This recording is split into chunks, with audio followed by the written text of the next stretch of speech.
Bonjour et bienvenue. Aujourd'hui, on va voir pourquoi les Yupala ou trotteurs ne sont pas recommandés, voire même interdits dans certains pays.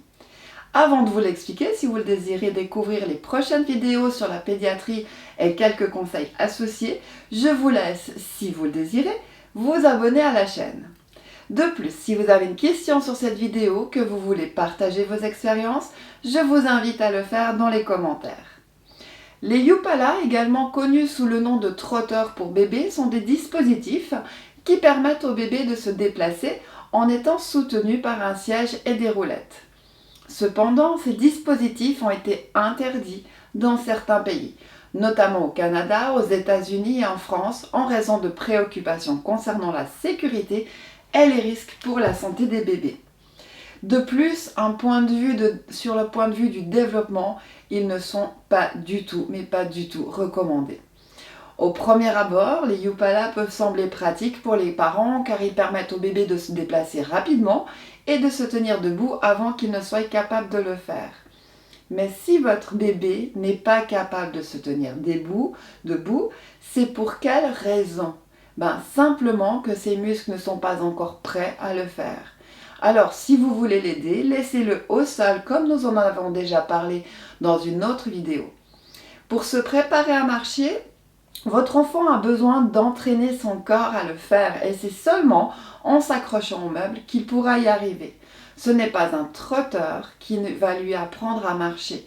Enlevez-vous vraiment cette fausse idée de la tête. Observez un bébé dans un trotteur. Vous le voyez franchement marcher normalement? Imaginez-vous devoir marcher avec votre propre bassin bloqué dans une nacelle. Vous pensez pouvoir le faire correctement? Et pourtant, vous savez déjà marcher. Alors bébé, observez comment se déplace l'enfant dans un trotteur. Souvent, il va pousser avec la pointe des pieds pour avancer. Vous avez donc compris, il ne peut pas se muscler pour tenir debout. Elle ne peut pas acquérir l'équilibre assis dans une nacelle. Vous avez l'impression de l'aider à apprendre à marcher. Malheureusement, cela reste qu'une impression.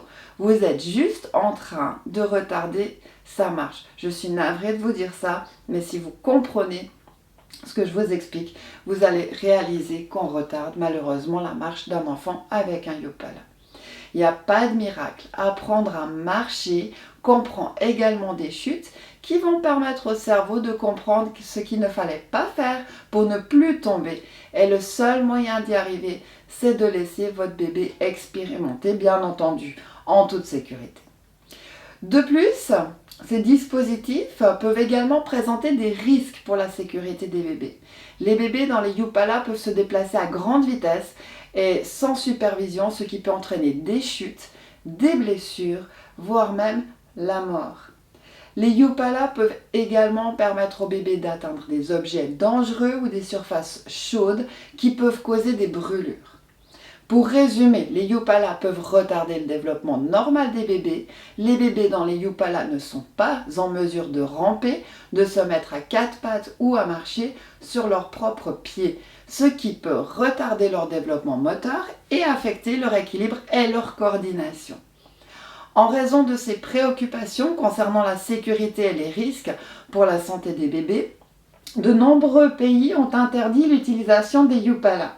Les parents sont encouragés à rechercher des alternatives sûres pour aider leurs enfants à se déplacer et à se développer normalement, tels que les tapis de jeu et les jouets interactifs. Voilà, chers parents, je vous propose très bientôt une autre vidéo en pédiatrie. Salut à tous, bye bye!